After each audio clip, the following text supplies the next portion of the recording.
모든 길에는 이야기가 있습니다.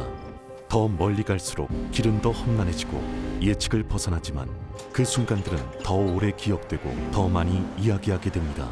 그 이야기들을 발견하기 위해선 최적의 머신이 필요합니다. 강력함과 견고함을 갖춘 탁월한 머신, 올류 소렌토를 소개합니다. 이것은 단순한 또 하나의 SUV가 아니라 세계 최초의 스토리텔링 머신입니다.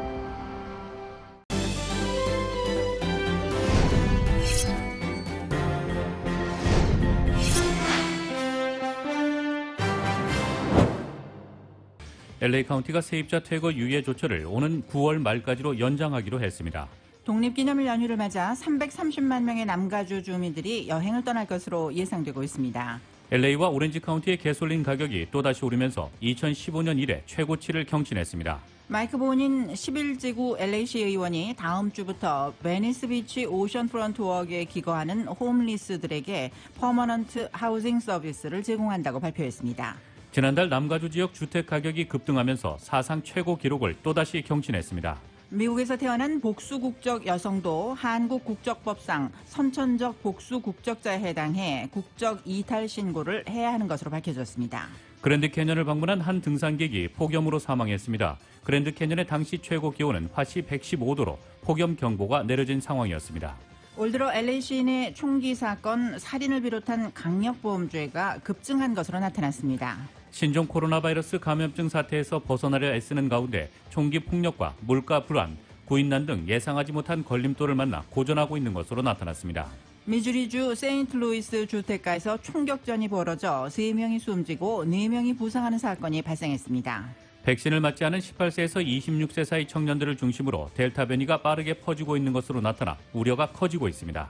연방준비제도가 금리 인상 시기를 앞당기겠다고 한 가운데 파월 연준 의장이 최근 나타나고 있는 일시적 인플레로 인한 섣부른 금리 인상은 없을 것이라고 강조했습니다. 한편 뉴욕 증시는 제롬 파월 연방준비제도 의장의 의회 증언이 이전과 크게 다르지 않으면서 상승 마감했습니다.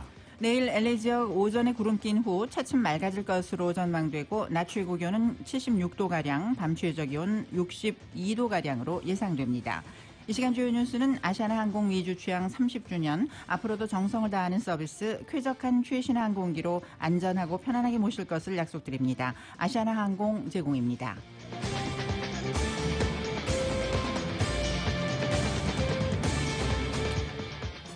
애청자 여러분 안녕하십니까? 라디오 서울 이브닝 뉴스 김미회입니다. 안녕하십니까? 이균호입니다. 2021년 6월 22일 화요일 라디오 서울 이브닝 뉴스 1부입니다.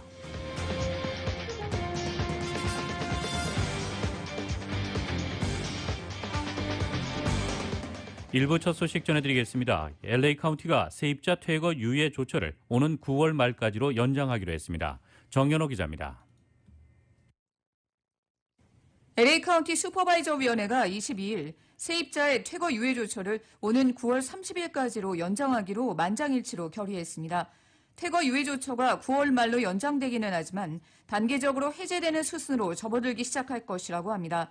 슐라킬 카운티 슈퍼바이저 위원장은 코로나 팬데믹으로 아직 회복되지 않은 상황에서 주민 그 누구도 홈리스가 되는 것을 원치 않는다고 밝혔습니다. 경제가 전면 개방됐다고 해서 바로 퇴거 유예 조처를 해제하기보다는 단계적으로 서서히 없애는 것이 바람직한 수순으로 보고 일단 연장하기로 했다고 배경을 설명했습니다.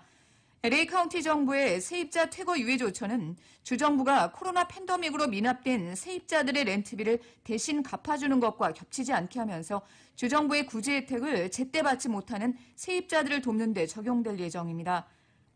가주정부가 밀린 세입자들의 렌트비를 대신 갚아주겠다고는 나섰지만 신청 절차가 너무 복잡해 세입자들이 제때 도움을 받기가 어려운 것이 현실이고 주정부가 시스템을 개선하는 등 절대 시일이 소요되기 때문에 갭을 막아주기 위해 카운티 정부가 퇴거 유예 조처를 연장하기로 한 것입니다. 캐서린 바저 슈퍼바이저는 세입자 퇴거 유예 조처가 계속 연장되면서 렌트비 소득에 의존하고 있는 건물주들이 곤란한 상황에 처해 있다는 점도 충분히 이해하고 있다며 이번에 세입자 퇴거 유예 조처를 연장하지만 건물주들의 피해를 최소화하기 위해 세입자들이 정부의 렌트비 보조금을 신청하는지 여부를 확인하는 등 퇴거 유예 조처를 조건부 형식으로 운영할 것이라고 밝혔습니다. 라디오 서울 뉴스 정현호입니다. 남가주 주민들이 다가오는 독립기념일 연휴를 맞아 대거 여행길에 오를 것으로 예상되고 있습니다. 남가주 AAA 자동차 클럽에 따르면 가솔린 가격 인상에도 불구하고 330만여 명의 남가주 주민들이 이번 독립기념일 연휴에 여행을 떠날 것으로 예상되고 있습니다. 이는 지난 메모리얼데이 연휴 때 여행객 숫자를 뛰어넘는 수치입니다. 이는 팬데믹이 한창이던 지난해 독립기념일 연휴에 비해 46%가량 증가한 수치이고 지난 2019년과 비교해서는 5.6% 줄어든 수치입니다. 여행객 중 86%에 해당하는 280만여 명의 주민들이 자동차를 이용해서 여행을 떠날 것으로 예상되고 13%의 주민은 항공편을 이용해서 여행을 떠날 것으로 추정됩니다. LA 한인회가 7월 2일 2차 백신 접종 행사를 LA 한인회관에서 개최합니다. 이번 접종 행사는 지난 9일에 진행된 접종 행사에서 1차 접종을 받은 주민들의 2차 접종이 이루어지며 아직 접종을 받지 못한 주민들의 1차 접종도 함께 이루어집니다. 접종 행사는 7월 2일 오전 9시에 시작하며 접종을 희망하는 주민들은 운전면허증, 여권을 비롯한 신분증을 지참해야 합니다. 접종은 체류 신분에 관계없이 이루어지며 만일 보험이 있는 경우에는 보험카드 또한 지참해야 됩니다. 12세에서 16세 청소년들의 경우 보호자와 동반해야 하며 출생증명서, 학생증 내 나이 증명 서류를 지참해야 합니다. 사전 예약은 웹사이트 curative.com 29009에서 접수할 수 있으며 워크인 접종도 받습니다. 코로나19 백신을 접종자가 한국 내 직계가족 방문 시 한국에서 자가격리를 면제해주는 조치가 오는 7월 1일부터 시행될 예정인 가운데 격리 면제 신청이 이메일로도 이루어질 전망입니다. 단순하게 관광을 목적으로 한국을 방문하는 경우에는 격리 면제 혜택을 받지 못합니다. 오는 7월 1일부터 직계가족 방문 목적의 격리 면제 신청을 접수할 예정인 LA 총영사관 태스크포스는 현재 구체적 시행 방안에 대한 검토를 하고 있는 단계에 있어 아직 세부 지침은 발표되지 않았지만 한국 외교부가 밝힌 내용을 보면 개략적인 방침을 예상할 수가 있습니다. 외교부가 밝힌 해외 예방접종자 직계가족 방문 격리 면제서 발급 추가 안내에 따르면 격리 면제 신청 심사에 걸리는 기간은 1, 2주가 될 것으로 예상하고 있습니다. 따라서 최상의 시나리오가 펼쳐지더라도 빨라야 7월 8일 미국을 출발, 9일에 한국에 입국하는 방문자들부터 혜택을 받을 수 있다고 한국 외교부는 밝혔습니다. 물론 각 제외 공관의 사정에 따라 발급에 걸리는 기간이 단축되거나 더 늘어날 수도 있습니다. 신청 접수는 7월 1일부터 시작되고 한국 입국 후에는 신청이나 발급이 불가능합니다. 이에 따라 미국에서 6월 30일에 출발해 한국에 7월 1일 도착할 경우에는 혜택을 받을 수가 없습니다. 외교부는 7월 1일에 신청하더라도 8일까지 발급이 보장되는 것은 아니며 적어도 7월 15일 이후 가능하면 7월 말 한국 입국 일정으로 항공편을 예약하는 것이 안전하다며 7월 1일부터 14일까지 2주간은 초기 업무 시행과 신청 폭주에 따라 면제서 발급이 크게 지연될 수 있으니 여유 있게 한국 방문 계획을 세우는 것이 좋다고 설명했습니다. 1997년 미국에서 영주권과 아버지 그리고 시민권자 어머니 사이에서 태어난 엘리자나 민 씨. 이 한국에선 출생 신고도 안 된 리 씨는 자신의 국적은 미국분이라고 생각했습니다. 이 작년 10월 미국 공군 선발 시험에 응시해 합격을 눈앞에 둔 리 씨는 신원 조회 과정에서도 복수 국적이 아니라고 답했습니다. 하지만 이후 미국에서 태어난 여성도 한국 국적법상 선천적 복수 국적자에 해당한다는 사실을 알게 됐습니다. 게다가 국적 이탈 신고 처리 기간이 1년 6개월 걸린다는 소식에 공군 입대 전 국적 이탈이 불가능하다는 사실도 알게 됐습니다. 신원조회 과정에서 본의 아니게 허위 답변하게 된 리 씨는 불안감과 양심의 가책 끝에 올해 1월 공군 입대를 포기했습니다. 현행 한국 국적법 조항이 선천적 복수 국적자 여성의 미 공군 입대를 부당하게 좌절시켜 헌법상 보장된 국적 이탈의 자유, 양심의 자유, 직업 선택의 자유를 침해했다는 내용의 헌법 소원이 제기됐습니다. 이번 헌법소원은 지난해 선천적 복수 국적자 남성에 대한 국적법 조항 헌법 불합치 판결을 이끈 전종준 변호사가 냈습니다. 과거엔 해외 태생 여성은 한국 국적을 선택하지 않는 한 한국 국적이 자동 상실됐지만 2010년 개정 국적법에 따라 자동 상실 제도가 폐지됐습니다. 전 변호사에 따르면 국적법의 국적 선택 명령제는 기존 국적 자동 이탈제 개선 명목으로 도입됐지만 한국 정부가 출생 신고를 안 한 선천적 복수 국적자를 파악할 제도적 방법이 없어 입법 당시부터 문제가 됐다고 말했습니다. 그는 병역 의무와 무관한 여성도 국적 이탈 의무가 있다는 것을 한국 정부가 제대로 홍보하지 않았고 이를 아는 해외 동포 여성도 많지 않다고 주장했습니다. 현재 미국에서 선천적 복수국적 이민 2세는 약 20만 명으로 추산되고 있습니다. 이웃케어 클리닉이 오는 25일 타운에서 존슨앤존슨사의 얀센 백신 무료 접종 행사를 개최합니다. 한미은행이 오는 26일 2021 연례 주주총회를 개최하게 됩니다. 또 베니스 비치 오션프론트 웍의 노숙자들에게는 영구 숙소가 마련됩니다. 이 소식 모아서 이은 기자가 전해드립니다.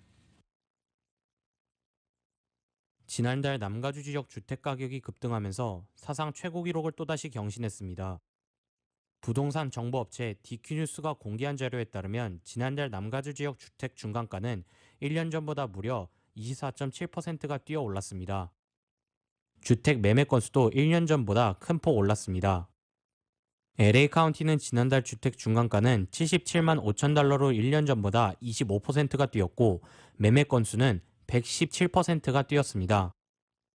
오렌지 카운티의 주택 중간가는 89만 5천 달러로 1년 전보다 19.3% 올랐고 매매 건수는 113.4%가 뛰었습니다. 샌디에고 카운티의 주택 중간가는 72만 5천 달러로 22.9%가 올랐고 매매 건수는 81.7%가 뛰었습니다. 샌 버나디노 카운티의 주택 중간가는 43만 2천 달러로 16.8% 올랐고 매매 건수는 61%가 뛰었습니다.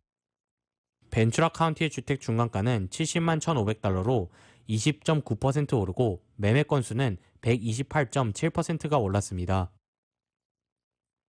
베니스 비치 오션 프론트 워크의 노숙자들에게 영구 숙소가 마련됩니다. 마이크 본인 11주구 LA 시의원이 22일 다음 주부터 베니스 비치 오션 프론트 워크에 기거하는 홈리스들에게 퍼머넌트 하우징 서비스를 제공한다고 발표했습니다. 본인 시의원은 홈리스로 인한 베니스 비치와 주민들의 안전을 위해서는 홈리스들에게 영구적인 주거시설을 제공해야 된다고 배경을 설명했습니다. 오션프런트 워크 내 홈리스들에게 쉘터를 제공하는 과정은 대략 6주의 시간이 소요될 것으로 예상되며 매주마다 아웃리치 팀이 오션프런트 워크를 섹션별로 돌아가며 홈리스 쉘터 마련을 위해 주력할 계획입니다. 이 과정에서 홈리스들이 기거해온 베니스 해변 내 오션프런트 워크 소독 작업도 이뤄집니다.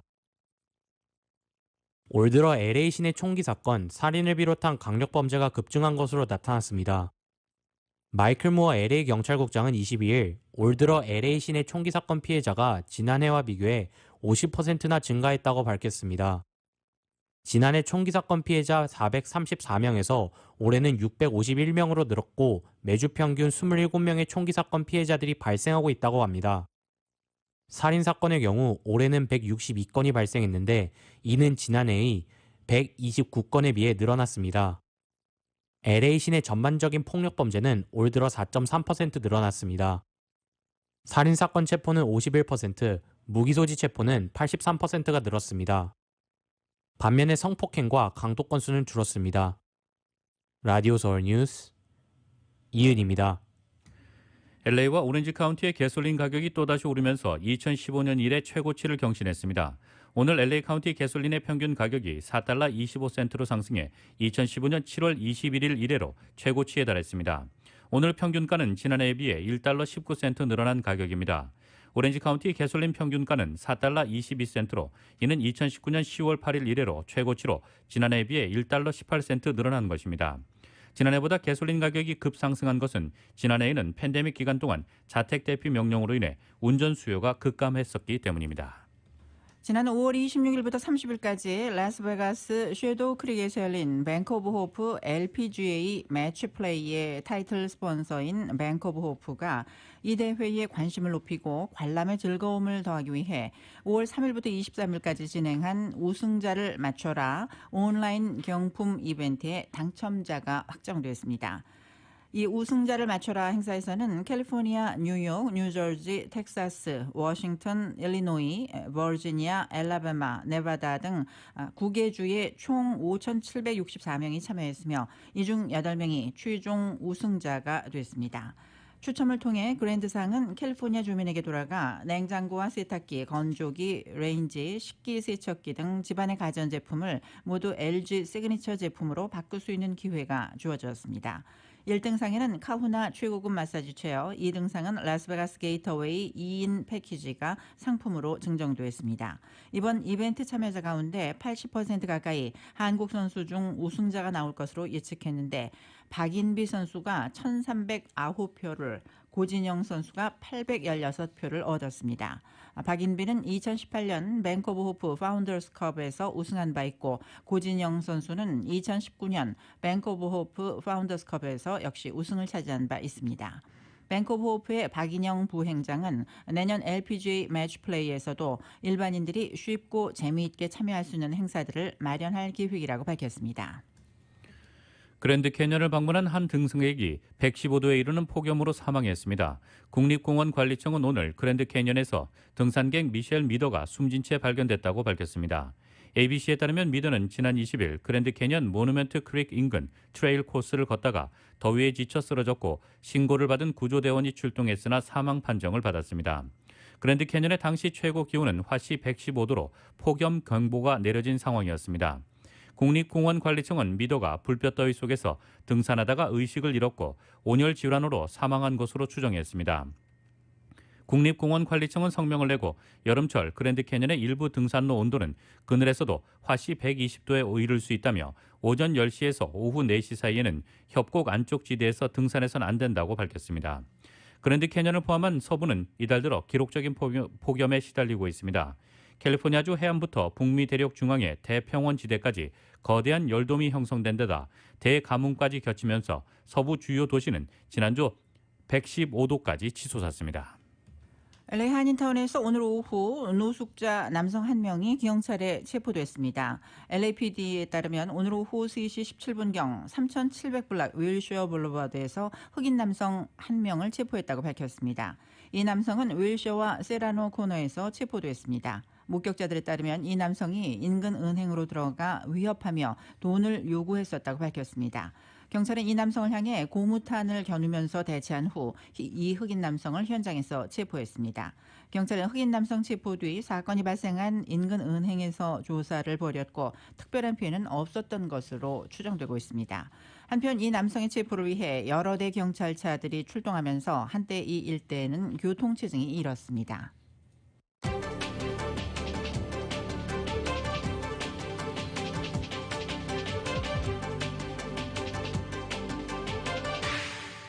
화요일 저녁 이브닝 뉴스 일부 함께하고 계십니다. LA와 가든그로브 두 곳에서 모시는 금강안경 검안과 1250만 불 교통사고 최고보상 교통사고 전문 천재 변호사 리차드 호프만, 빛으로 태어나는 당신은 카후나 미인, 100% 근적외선 마스크는 카후나뿐입니다. 정직한 빛 카후나 LED 마스크, 온오프 PRGR, 야마하, 14 MU 스포츠, 전 미국 독점 총판, 올림픽 골프 공동 제공입니다.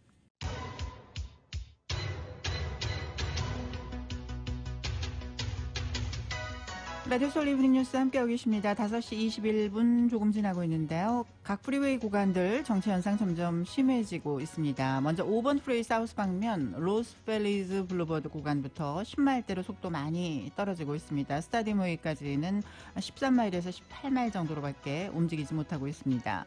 10번 프리웨이 이스트 방면도 이스턴 에비뉴 구간부터 속도 뚝 떨어지면서 뉴 에비뉴와 넬마 에비뉴 구간 10마일에서 14마일 정도로 거북이 걸음으로 움직이고 있습니다. 교통 사고가 일어나서 조금씩 더 정체가 심해지는 구간들이 눈에 띕니다. 5번 프리웨이와 사우스 방면 10번 프리웨이 교차 구간에 사고 일어났고 170번 프리웨이 사우스 방면도 셜먼웨이 인근에 역시 사고가 발생했습니다. 605번 프리웨이 사우스 방면 사라고사 스트리트 구간에 작은 사고가 일어났습니다. 그리고 60번 프리웨이 7가 구간에는 충돌 사고가 일어나서 이 구간 조금씩 정체되고 있습니다. 끝까지 안전운전 하시기 바랍니다. 교통정보였습니다.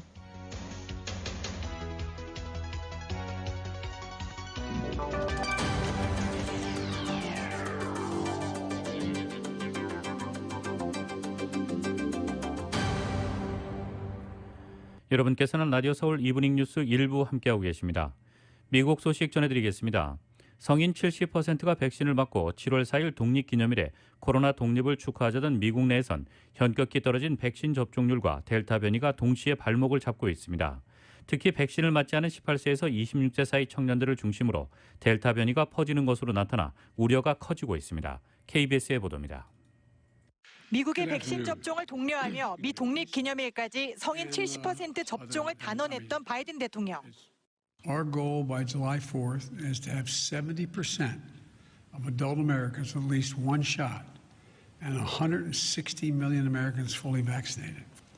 그러나 독립기념일을 열흘가량 앞두고 목표 달성이 어려워졌다고 인정했습니다. We are expected to meet that goal just a couple weeks after July 4th. 지난 4월 하루 400만 회 넘게 백신을 맞던 것과 비교해 최근엔 하루 접종분이 50만 회 수준으로 크게 떨어졌기 때문입니다. 특히 18세에서 26세 사이의 청년들이 백신 접종을 하지 않은 것으로 나타났습니다. Where the country has more work to do is particularly with 18 to 26-year-olds. 문제는 백신을 맞지 않은 청년층 연령대가 코로나 변이 바이러스 감염의 진원지가 되고 있다는 겁니다.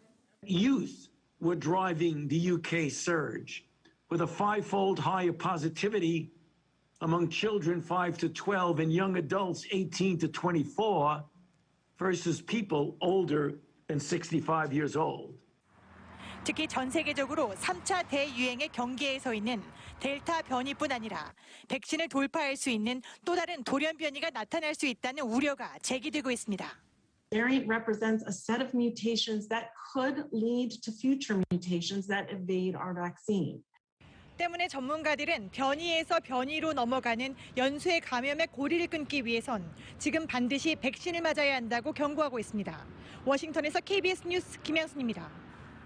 인도발 변이 코로나 바이러스인 델타 변이의 비중이 미 전국에서 20%까지 올라갔다고 앤서니 파우치 국립알러지 전염병 연구소 소장이 말했습니다. 이는 2주 만에 비중이 2배로 늘어난 것입니다. 파우치 소장은 오늘 백악관 브리핑에서 지난 2주간을 가리키며 하루 이틀 전 기준으로 배양 조직의 20.6%가 델타였다면서 이 수치가 2주마다 대략 2배로 증가했다고 말했다고 CNN이 보도했습니다. 파우치 소장은 델타 변이가 코로나19와의 싸움에서 최대의 위협이라고 불렀습니다. 질병통제예방센터 CDC는 5월 24일부터 6월 5일까지 2주간 코로나19 확진자의 거의 10%가 델타인 것으로 추정한 바 있는데 2주 만에 20%를 넘긴 것입니다. 로셸 윌란스키 CDC 국장은 앞서 델타가 몇 달 뒤 미국에서 지배적인 변이가 될 것으로 예상한다고 말한 바 있습니다. 그러나 코로나19 검사를 통해 변이의 활동 추이를 추적하는 게놈 연구업체 헬릭스의 부사장 윌리엄 리는 몇 달이 아니라 몇 주 뒤에 이런 일이 벌어질 수 있다고 말했습니다. 신종 코로나 바이러스 감염증 사태에서 벗어나려고 애쓰는 미국이 총기 폭력과 물가 불안, 구인난 등 예상하지 못한 걸림돌을 만나 고전하고 있습니다. 전체 인구의 45.2%인 1억 5천만여 명이 백신 접종을 마친 미국은 곳곳에서 상점, 식당의 영업을 정상화하고 사람들이 여행, 외출을 재개하는 등 탈팬데믹에 속도를 내고 있습니다.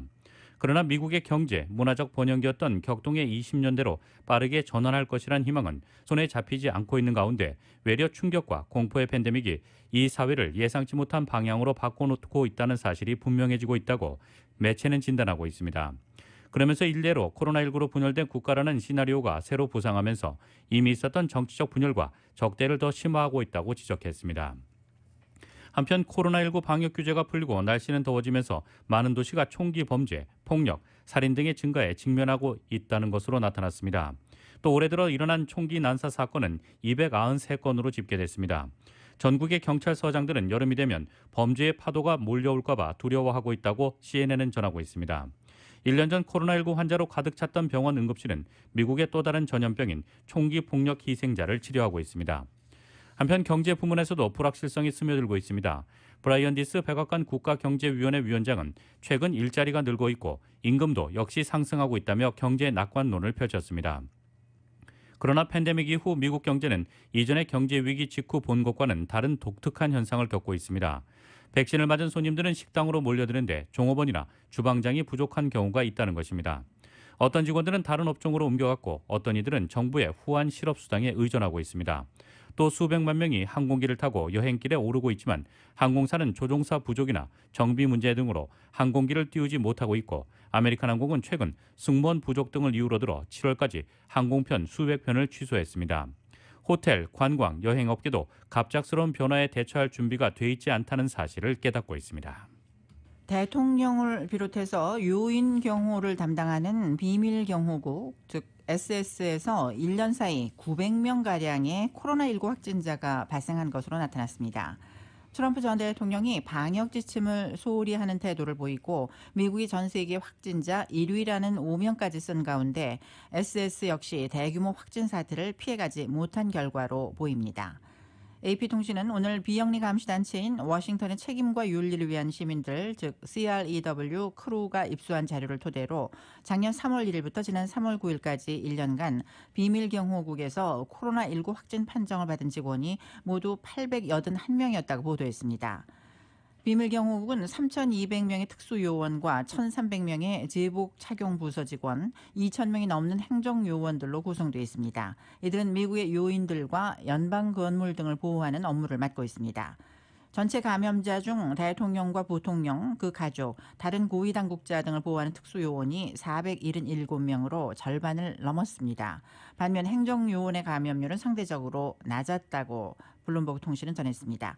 통계를 산출한 기관은 팬데믹이 극심했던 때로 언론들은 SS 요원들의 잇따른 양성 판정 사태를 코로나19 위험성을 경시하는 모습을 보인 트럼프 전 대통령과 연결했습니다. 트럼프 전 대통령은 지난해 사회적 거리두기나 마스크 착용 없이 대규모 유세나 행사를 개최해 공중보건 지침을 위반했다는 논란에 종종 휩싸였습니다. 트럼프 전 대통령의 강경한 반이민 정책 여파로 미국행이 좌절됐던 망명 신청자들이 다시 기회를 얻게 됐습니다. AP에 따르면 전임 행정부의 이른바 멕시코 잔류 정책 때문에 심사장에 나오지 못해 망명 신청이 기각됐거나 불허 판정을 받은 이들이 바이든 행정부 하에서 재신청이 가능해진다고 보도했습니다. 통신은 익명의 당국자를 인용해 국토안보부가 23일부터 이들의 신청을 받을 예정이라고 전했습니다. 바이든 행정부의 이번 방침은 전임 트럼프 행정부의 강경 이민 정책에 대한 뒤집기의 일환으로 해석되고 있습니다. 트럼프 전 대통령은 이민자들의 미국행을 저지하기 위해 2019년 1월부터 망명 신청자들이 절차가 진행되는 동안 멕시코로 돌아가 기다리도록 했습니다.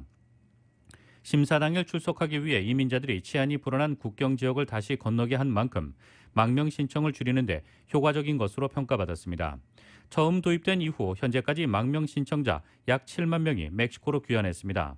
하지만 진보 진영에서는 망명 신청자를 위험에 노출하는 비인간적이고 잔인한 조처라는 비판을 제기했습니다. 심사장에 나오지 않아 망명이 거부된 이들 중 상당수는 멕시코에서 납치됐다고 AP는 전하고 있습니다. 인권단체 휴먼 라이츠 퍼스트는 이 같은 정책을 적용받다가 공격을 받은 사례가 1,500건이 넘는 것으로 집계했습니다. 신청자들이 멕시코에서는 법적 조력을 받기도 어려운 만큼 미국 망명 심사에서 불리하다는 지적도 제기됐습니다.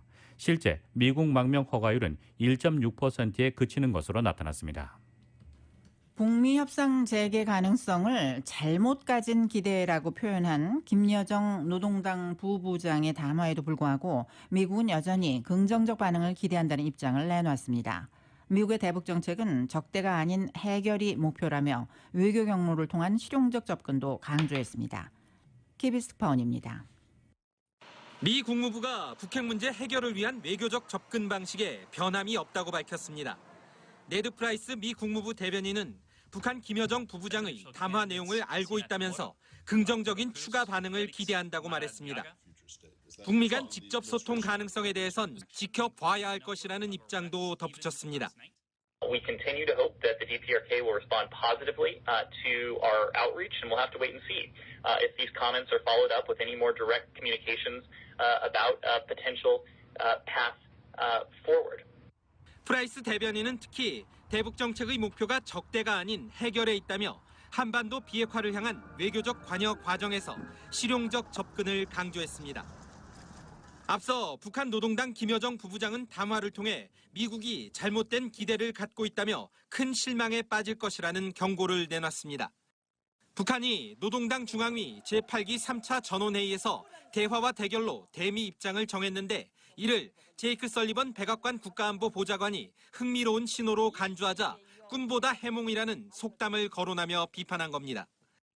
이런 가운데 브라이언 넬슨 미 재무부 차관 지명자는 상원 인준청문회에서 대북 제재를 회피한 기관과 기업을 추가 제재하는 이른바 세컨더리 보이콧이 강력한 수단이라며 앞으로 관계 기관들과 추가 협의를 해나가겠다는 입장을 밝혔습니다. 이는 세컨더리 제재가 제대로 부과되지 않는 배경에 관한 의원 질의에 답한 것으로 진행 경과에 따라 북미 관계에 또 다른 변수가 될 수도 있다는 관측입니다. 워싱턴에서 KBS 뉴스 김기현입니다. 브라이언 넬슨 재무부 테러 금융정보 담당 차관 지명자는 오늘 세컨더리 제재는 정말로 강력한 수단이 될 수 있다는 입장을 밝혔습니다. 넬슨 지명자는 상원 인준청문회에서 민주당 크리스벤 홀런 의원이 유엔 안보리 대북제재위원회 전문가 패널 보고서에 기록된 대북제재 회피 사례를 거론하며 재무부가 대북 세컨더리 제재를 부과하지 않는 배경을 묻자 이렇게 답했습니다. 넬슨 지명자의 답변은 북한에 대한 세컨더리 제재가 필요하다는 취지라기보다는 세컨더리 제재가 강력한 효과를 발휘할 수 있다는 원론적 수준의 발언으로 보이지만 인준 씨 재무부 금융 제재를 총괄하는 인사의 발언이라 눈길을 끌고 있습니다. 세컨더리 제재는 제재 대상과 거래하는 기관 및 기업도 제재 대상으로 삼습니다. 미국의 세컨더리 제재 대상이 되면 미국 기관 및 기업과의 거래가 불가능해져 상당한 타격이 됩니다. 그는 인준이 되면 북한의 제재 회피와 관련해 정보당국의 보고를 받고 의회와 논의를 계속해 나가겠다는 취지의 발언을 추가하며 답변을 마쳤습니다. 이날 청문회에 출석한 엘리자베스 로젠버그 재무부 테러 자금 담당 차관보 지명자는 의원님이 거론한 유엔 전문가 패널 보고서를 잘 안다면서 북한이 국제사회와 미국의 제재를 피해가는 각종 수단이 기록돼 있다고 밝혔습니다. 그는 이어 인준을 받으면 북한의 핵 확산과 미국의 이익에 대한 위협을 논의할 수 있는 적절한 권한에 대해 계속 논의할 것이라고 덧붙였습니다. 미국이 이란 정부와 관련된 수십 개의 웹사이트 도메인을 압류했다고 언론들이 보도했습니다. AP통신은 당국자의 말을 인용 미국이 약 36개 웹사이트를 압류했으며 이 중 대다수는 이란의 허위 정보 유포 노력과 관련돼 있다고 전했습니다. 접속이 봉쇄된 웹사이트에는 이란 국영TV의 영어 서비스 부문인 프레스TV, 아랍어 채널인 알알람이 포함되어 있습니다. 이란이 후원하는 예멘 후티 반군이 운영하는 알마시라 위성 뉴스 채널, 팔레스타인 가자 지구에 근거를 둔 하마스와 지하드의 관점을 반영하는 팔레스타인 투데이도 대상입니다. 이들 매체 웹사이트에 접속하면 영어로 이 웹사이트의 도메인은 상무부 산업안보국, 연방수사국인 FBI 등의 법집행 일부로서 압류 영장에 따라 미국 정부에 압류됐다는 문구가 나옵니다. 이 중 프레스TV는 2007년에 출범했습니다. 대부분 국제 문제에 초점을 맞춰 이슬람 지도자들이 세계를 인식하는 관점을 전달하면서 대개 미국과 영국의 외교 정책을 신랄하게 비판해 왔습니다. 지난주 연방준비제도가 금리 인상 시기를 앞당기겠다고 한 가운데 파웰 연준 의장이 의회 청문회에 나와 최근 나타나고 있는 일시적 인플레이로 인한 섣부른 금리 인상은 없을 것이라고 강조했습니다. 물가 상승률은 장기적으로는 연준의 목표치인 2%를 유지할 것이라고 밝혔습니다. KBS의 보도입니다. 제롬 파월 미국 연방준비제도 의장은 최근 지속되고 있는 높은 물가 상승률은 경제 재개로 인한 소비 확대, 공급 부족, 그리고 기저 효과 등에 겹쳐 나타나고 있다고 강조했습니다. 이런 일시적인 요인들이 해결되면 물가 상승률은 연준의 목표치인 2% 수준으로 떨어질 것이라고 예상했습니다. Of course, we're prepared to use our tools as appropriate if that turns out not to be the case to guide inflation to 2%. 그러면서 이런 일시적인 인플레로 인해 성급하게 금리를 올리는 일은 없을 거라고 덧붙였습니다. 연준은 지난주 열린 연방 공개시장 회의에서 금리 인상 시기가 오는 2023년으로 앞당겨질 거라고 시사한 바 있습니다. 앞당겨지긴 하겠지만 신중하게 하겠다는 겁니다. We will not raise interest rates preemptively because we think employment is too high, because we fear the possible onset of inflation. Instead, we will wait for actual evidence of actual inflation or other imbalances. 세계 경제에 관심이 미국 연준의 이른바 긴축 시간표에 쏠리는 건 지난 세계 금융위기 때의 경험 때문이라는 분석이 나오고 있습니다. 미국발 세계 금융위기 이후인 지난 2013년 벤 버냉키 당시 연준 의장이 시중에 푸는 달러 규모를 줄이는 이른바 테이퍼링을 언급하자 신흥국 시장에서 순식간에 자본이 빠져나가면서 세계 금융시장에 요동친 바 있습니다.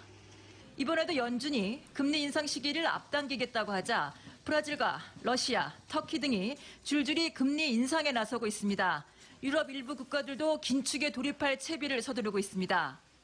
이와 관련해 월스트리트 저널은 투자자들이 긴축에 대비하도록 연준이 긴축 시간표를 엄격하게 원만하게 조절하고 있어 지난 2013년과 같은 금융시장 불안은 아직 일어나지 않고 있다고 전했습니다. 뉴욕에서 KBS 뉴스 한보경입니다.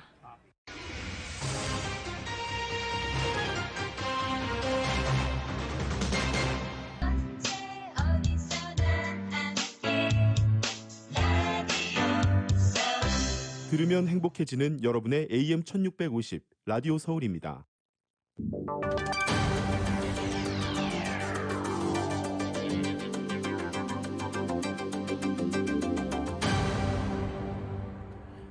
여러분께서는 라디오 서울 이브닝 뉴스 1부 함께하고 계십니다. 한국 소식 전해드리겠습니다. 김여정 북한 노동당 부부장이 백악관이 김정은 국무위원장의 메시지를 흥미로운 신호라고 한 것에 대해 잘못된 기대라고 일축했습니다.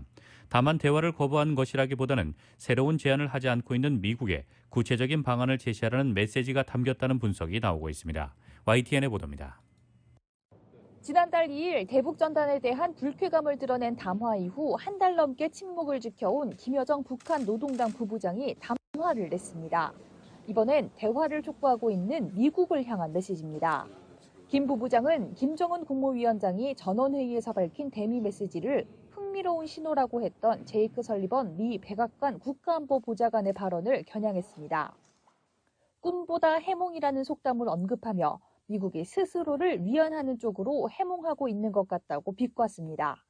그러면서 스스로 잘못 가진 기대는 더 큰 실망에 빠뜨리게 될 것이라고 강조했습니다. 표면적으로는 방한 이후 반복해서 조건 없이 만나자고 촉구한 성김 미 대북 특별대표의 제안을 거절한 것으로 읽히지만 전문가들은 직접적인 비난이나 거친 표현이 없다는 점에서 대화를 거부한 것이 아니라 여지를 열어둔 것이라고 풀이했습니다. 북한이 대화의 선결 조건으로 요구하고 있는 적대시 정책 철회에 대한 언급이나 새로운 제안 없이 대화 재개만 촉구하는 미국에 구체적인 협상안을 가져오라고 다시 공을 넘긴 거라는 겁니다. 미국이 뭔가 행동을 해야 대화에 나오는데 행동은 안 하고 말로만 대화를 하자고 말잔치를 벌이니까 북한에서 그냥 웃기는 소리 하지 마라 그렇게 한마디 한 거죠. 또 북한을 실제로 대화로 이끌기 위해서는 명분 제공이 필요하다고 지적했습니다.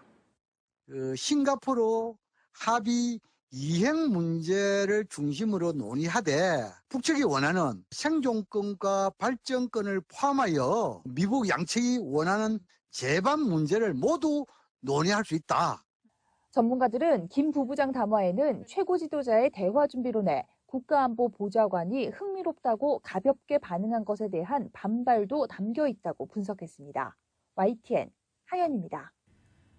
문재인 대통령이 성김 미 국무부 대북 특별대표를 만나 남은 임기 동안 남북 북미 관계 개선에 가능한 역할을 다하겠다고 말했습니다. 김 대표는 방한 기간 대북 관련 최고위급 인사들을 잇따라 만나며 대화 재개의 기대감을 끌어올리고 있는데 정작 북한의 반응은 여전히 냉담합니다. YTN의 보도입니다. 방한 나흘째를 맞은 성김 미 국무부 대북 특별대표가 문재인 대통령을 예방했습니다.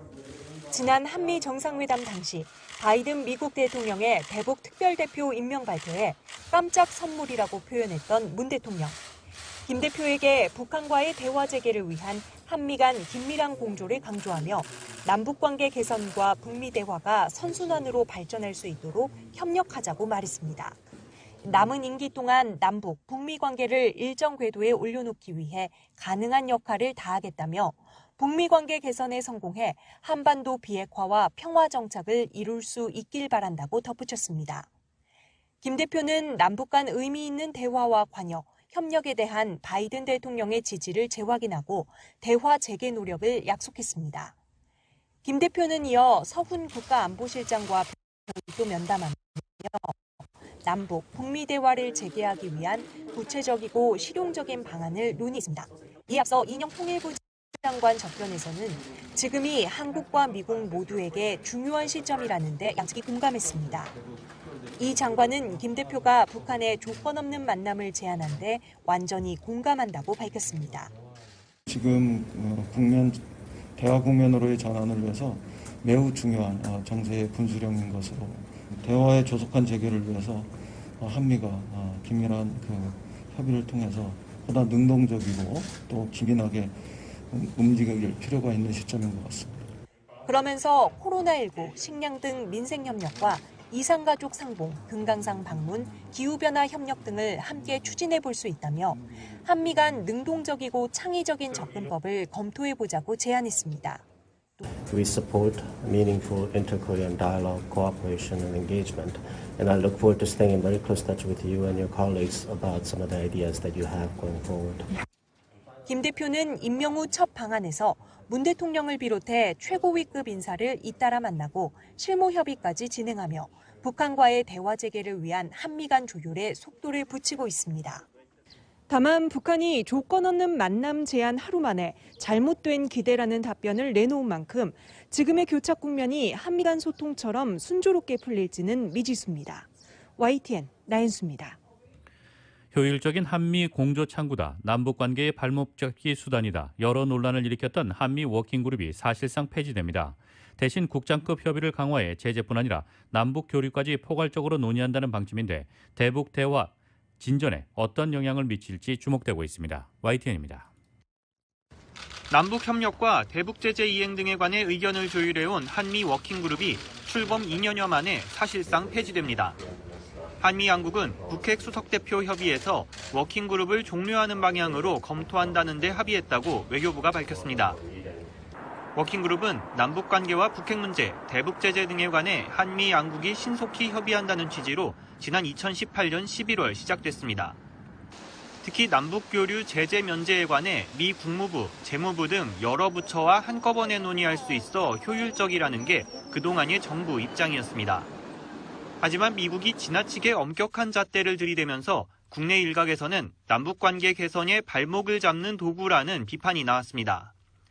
독감 치료제 타미플루의 대북 인도적 지원을 놓고 워킹그룹에서 운반 트럭의 제재 위반 여부를 따지다 결국 지원 자체가 무산된 게 대표적 사례로 꼽힙니다. 워킹그룹이라고 하면 옛날에 제재처럼만 느껴졌기 때문에 이걸 더 넓혀서 포괄적으로 하자는 것입니다. 한미 양국은 앞으로 국장급 협의를 강화해 제재뿐 아니라 대북 대화와 관여 정책 등을 종합적으로 논의한다는 계획입니다. 성김 미 대북특별대표는 이번 방안에서 이례적으로 통일부와도 고위급 정책 협의를 진행해 앞으로 통일부 국무부 채널이 워킹그룹을 대체하는 것 아니냐는 관측도 나왔지만 정부는 별개의 문제라고 선을 그었습니다. 북한은 그동안 한미 워킹그룹을 친미 4대주의 행태라고 비난해와 이번 종료 결정이 남북관계와 비핵화 협상 진전에 어떤 영향을 끼칠지 주목됩니다. YTN 김도원입니다.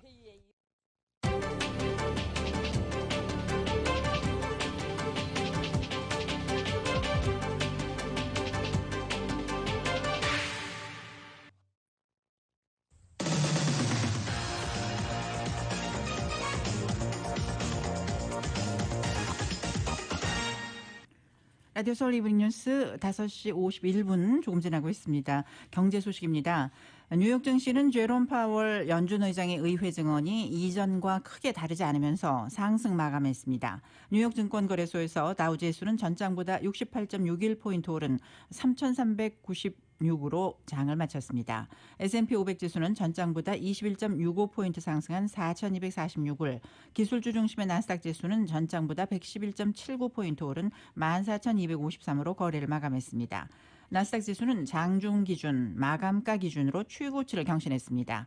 지난주 뉴욕 증시는 연준이 예상보다 일찍 금리를 올릴 가능성을 시사함에 따라 크게 하락했습니다. 이후 낙폭 과대에 따른 반발 매수세로 주가는 반등에 성공했고 조기 긴축에 대한 우려가 과했다는 평가도 이어졌습니다. 오늘은 파월 연준 의장이 하원 코로나 바이러스 위기 특별소위원회에 출석, 인플레이션이 일시적 요인에 의해 오르고 있다는 점을 재확인하면서 주가 상승세가 유지됐습니다. 뉴욕 유가는 오펙 회원국과 비오펙 산유국들로 이뤄진 오펙 플러스가 8월부터 감산을 추가로 완화하는 논의를 하고 있다는 소식에 하락했습니다. 오늘 뉴욕 상업거래소에서 7월물 서부 텍사스산 원유 가격은 전장보다 60센트 떨어진 배럴당 73.06달러에 마감했습니다. 이날 7월물은 만기일로 다음 날부터 최근 월물이 되는 8월물 가격은 이날 27센트 하락한 배럴당 72.85달러에 거래를 마쳤습니다. 이날 브렌트유 가격은 한때 배럴당 75.30달러를 기록해 2019년 4월 이후 처음으로 배럴당 75달러를 넘어섰습니다. 하지만 브렌트유도 장중 하락세로 돌아섰습니다. 로이터와 블룸버그는 앞서 소식통을 인용해 오펙 플러스 산유국들이 8월부터 감산을 추가로 완화하는 방안을 논의하고 있다고 보도했습니다. 물론 아직 최종 결정은 내려지지 않았으나 오는 7월 1일 예정된 산유국 회의를 앞두고 추가 감산 가능성이 대두되면서 유가가 하락 압력을 받고 있습니다. 이 산유국들의 감산 완화 논의는 하반기 원유 수요가 크게 증가할 것이라는 전망이 강화되고 있기 때문으로 나타나고 있습니다.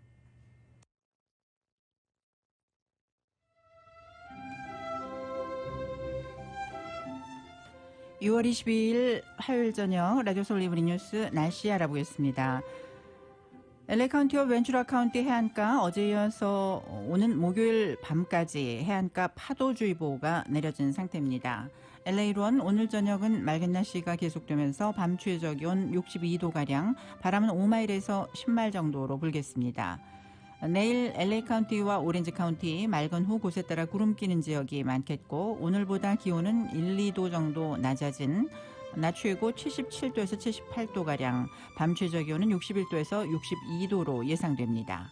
낮 최고 기온은 금요일까지는 74, 5도까지 오르다가 토요일부터 다시 80도대로 더 오르겠습니다. 밸리와 인랜드 임파이어죠. 내일 낮 최고 88도가량, 해안가는 70도가량 되겠습니다. 하와이 호놀룰루 오늘 저녁 맑은 후 구름 끼겠고 바람은 14마일 정도로 불겠습니다.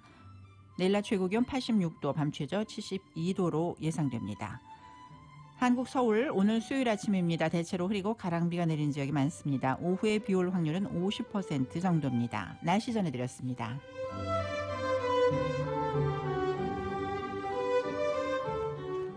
이브닝 뉴스 1부 함께 하셨습니다. LA와 가든그로브 두 곳에서 모시는 금강안경 검안과 1250만 불 교통사고 최고보상 교통사고 전문 천재 변호사 리차드 호프만, 빛으로 태어나는 당신은 카후나 미인, 100% 근적외선 마스크는 카후나뿐입니다. 정직한 빛 카후나 LED 마스크, 온오프 PRGR, 야마하 14, MU 스포츠, 전 미국 독점 총판, 올림픽 골프 공동 제공입니다.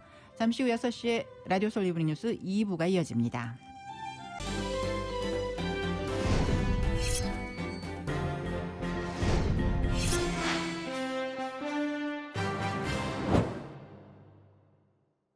지금까지 잘 던지고 있었는데요. 경기 후반에서 흔들리고 있습니다. 건강도 마찬가지 아니겠습니까? 인생 후반 관리가 중요한데 말이죠. 지금 불펜에는 누가 나와 있을까요? SMG가 있어요. 서울 메디칼 그룹이요. 네. 서울 메디칼 그룹. 말씀드리는 순간 불펜에서 나오는 SMG. 네, SMG가 인생 후반을 건강하게 지켜줄 겁니다. 네. 5스타로 인정받은 의료 서비스. 인생 후반의 확실한 구원이네요. 서울 메디칼 그룹이죠. 서울 메디칼 그룹.